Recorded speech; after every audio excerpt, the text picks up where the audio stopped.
Creeps. The people who just love too much. That's such good branding. I'm here with my friend Dave from Boyinaband, one of my best friends of all time. I think you're gonna go, the biggest creep I know. No. So, what is a creep, you ask? Well, a creep is a person who does things that are considered creepy or unwanted because of their affection for someone. Usually, it's a man being creepy towards a girl that he likes. That's awful, you say? You know, I could be saying all these things. No. You think they should all die, you say? No, I don't think that. Well, let's plead their case just for a minute. This will be fun. How about you sit down? Okay, so let's get started. Let's list some creep behaviors. So first off, staring at you in public even though you don't know them. This might come across as creepy. This might be like, do you think this is a bad thing to do? I think it depends what the person is doing. There are reasonable circumstances to stare at people in public. Like, what if they're really hot? Let's assume that you're a pretty girl and you're on a train and you can't go anywhere and I am a creep and I'm like, yeah, well, I should have got on the female-only carriage. those don't exist, right? They do in Japan and in... can't remember.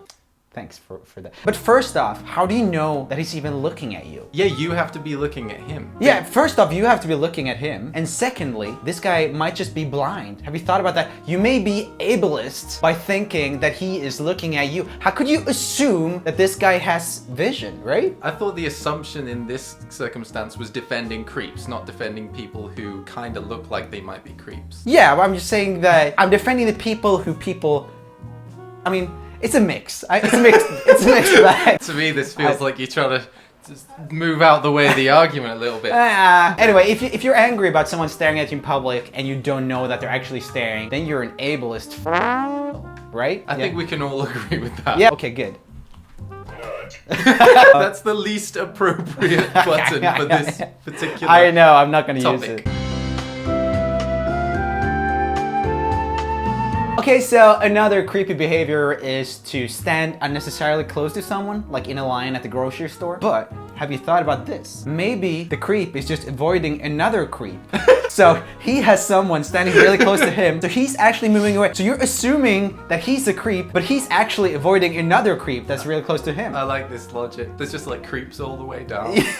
Or it's like a loop of creeps. Or maybe someone just smells really bad. You know how spicy foods are getting more and more popular with, you know, international foods coming all over the place? Yeah. And that's leading to more upset stomachs and more people smelling bad. So in reality, it's a systemic problem and not actually his fault for going close to you. Gotcha. And spicy food is like mostly from immigrants and stuff like that, right?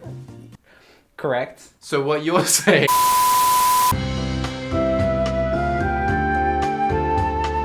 Another creepy behavior is to drop off love letters at someone's house. Do you find that creepy? Give me an example love letter. I don't know, actually. I'm pretty sure anything that could be considered a love letter is creepy. Okay. I feel like this. Granted, him figuring out where you live is bad. Oh, figuring out, yeah. Yeah, because like he's leaving them at your house, right? Yeah, and so it's not like a friend that you've told. No. This is love letters that just randomly turn up. Oh, okay. But at least he's doing the best with it. Like he's being totally upfront with that he knows where you live. The creepy thing would be if he was actually secretive about it and didn't show that he knew your address. That's when it's creepy. But leaving a letter, he's basically just showing you that he knows it. That should be fine. You also have to agree that it's charming to use physical letters in this day and age when there's text and email and everything. This guy is probably a keeper. He goes against the grain. He's a man of stature. He's willing to use the classic type of letter instead of using all these newfound gadget things, right? Why do you think it would not be slightly more appropriate to talk to someone? Oh, I don't... Good argument. So another creepy behavior would be to look into your home with binoculars. Again, okay, that's just escalated a little bit. So you're gonna try and defend this now? Yeah, of course. Okay. Granted, this can make you feel uncomfortable. Yes. But if you think about it, a creeper looking into your house with binoculars is actually surveying your house for burglars for free. If you can't afford something like a state-of-the-art alarm system, then having a couple creepers looking at all of your windows at all times is actually gonna be a really good early warning system, and they care about you, so they will probably try to contact you if something happens. Like if a creep shows up. Yeah.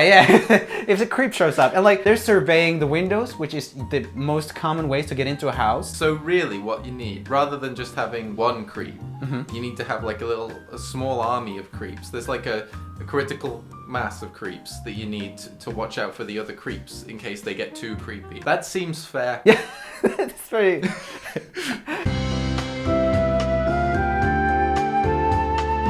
Another creepy behavior can be to phone someone's house non-stop. I think of it like this. We all wish that we had more work hours today, right? We want to get more things done. It can be hard to stay awake through the night and work if you do want to push yourself that little extra bit. Creeps can help you by kind of calling again and again throughout the night, keeping you up. Pomodoro is the system that's supposed to make you more effective, where you take little breaks every 7 minutes or so. Every 15 minutes you get 15 minutes. If they call every 15 minutes, you can actually be a lot more effective with your work. It can be a really positive experience, especially if you want to get more done. Yeah, I don't think there's anything to be upset about, right?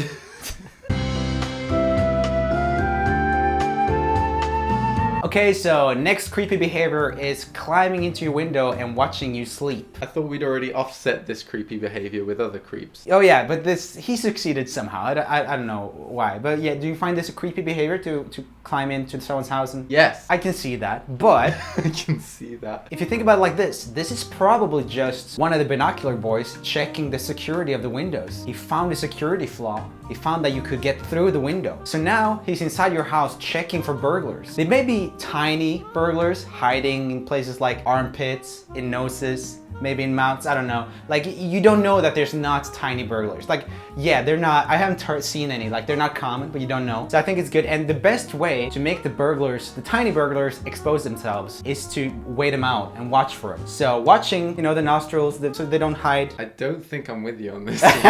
Okay, if you've got tiny burglars, you've also got tiny burglar protection. You don't know it's not there. So why do you need someone to check for tiny burglars when you've also got tiny burglar protection? Well, the only thing we need really is that his intentions are pure. And he's in there looking for tiny burglars. His intentions are definitely not pure. He's looking for tiny burglars. Oh, are you talking about someone who's definitely looking for tiny burglars? No, I'm saying he could be. Like, there's plausible deniability here because he may be looking for tiny burglars. You don't know what the word plausible means.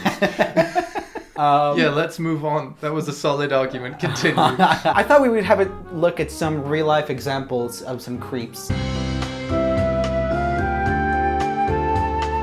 Hey cutie, you should send me nudes. I'm not like the other guys on this app. I'm just looking for love. Hey, I don't really send people nudes. Sorry, not even for me? Kissy face, kissy face, kissy face? Haha, sorry. It's stupid console. So she's being so reasonable there. Yeah. Like, way too reasonable. Sorry, reasonable is the wrong word. Reasonable would be ignoring him and blocking him immediately. Yeah, you're right. She's being too nice. But the thing is, she misunderstood this whole conversation. This is actually a guy who's really bad at tech. This guy wanted to create a gay account on this dating app, but he failed. So he only gets to talk to girls and he's really frustrated about it, right? So he tried to ask, but he had a typo, but he tried to ask, hey cutie, you should send me dudes. And this is just an insecure gay guy explicitly looking for love, right? On the app. Right. And she's not willing to share any of the dudes. All of the dudes to herself. Incredibly selfish. Am I right? I think that's fair. Why would anyone ask for nudes and then say they're looking for love? Exactly. That doesn't make sense. You'd have to be an absolute moron to say that. Yeah, he's got to be gay instead. He was looking for dudes. Please send dudes, guys. I like the idea of dating by just contacting someone and saying, hey, do you know anyone that's good? Like on a dating site rather than like, yeah, exactly. Hey, this is Dave. Not sure if you remember me. Yeah, hey. What's up? Nothing much. Just school, work, stuff like that, you know? You? Yeah, same basically. Haha, so you and Black still together?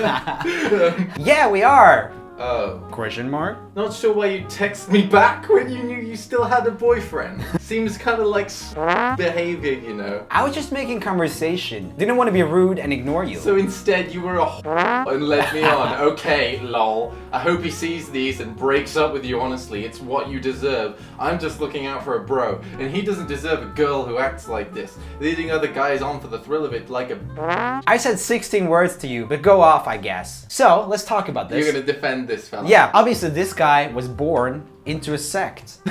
where we're talking to girls equals intercourse. Okay. Okay, so this girl should check her privilege because She wasn't born into a sect. Yeah, she wasn't born into a sect where people get pregnant from texts. Her and her privilege just disgust me here, really. That's the grossest part of this whole conversation. Why do you think this person is from a sect? Have you heard of Occam's razor? When there is a simple explanation, that's the more likely explanation. Why go straight to born into a sect that says sex is talking, rather than this is a freaking creep? That sounds like a simplistic way to view the world. I think the sect is the way to go. Okay, so let's move on to a few reasons to date a creep. First off, creeps deserve a chance, like everyone. Everyone deserves a chance. So Yeah, everyone deserves a chance. we're all born equal, correct? Yeah. No one's done anything bad yet. Should you be alone just because you were born with the genes and circumstances that made you into a creep? You don't control your circumstances, you don't control your genes. Why should you be alone because of that you got like all of the things that led you to being a creep? I don't think that society would function properly if you... I mean, sure. I don't care about other things. I'm just talking about creeps right now. Okay. We don't need to make this a broad whatever. We're just discussing creeps. Don't make it about something else. Okay. Okay, so another reason to date a creep. Generally, the creeps are unattractive and unwanted. So not dating a creep makes you a shallow and bad person. No. Yes. Do you want to do good in the world? You're a person who wants to do good in the world, right? Yeah. Yeah. You want to help people in need? Some of them. Some of them. I think you can conceptualize dating a creep as charity. I can see that, but it's also something that's not fair on the creep. Like, imagine if you found out that someone was dating you out of pity rather than out of love. Yeah. So when dating, when you're dating an awful person with few redeeming qualities, Yeah. you can be happy and feel lucky because you're a good person. And it's great to date out of pity because dating out of attraction or because you have fun together, those are all selfish behaviors. Because we're fun together. I don't know. You know what I mean? Like, Yeah. all of those other things are fundamentally selfish, while dating a creep is very unselfish. Okay guys, thanks for watching us defend, me defend some creeps. Make sure to give creeps a shot. Definitely very serious video. My face hurts. For cringe. Thanks so much for watching and I will see you next time. Don't forget to... Oh god. That's the worst way to end this.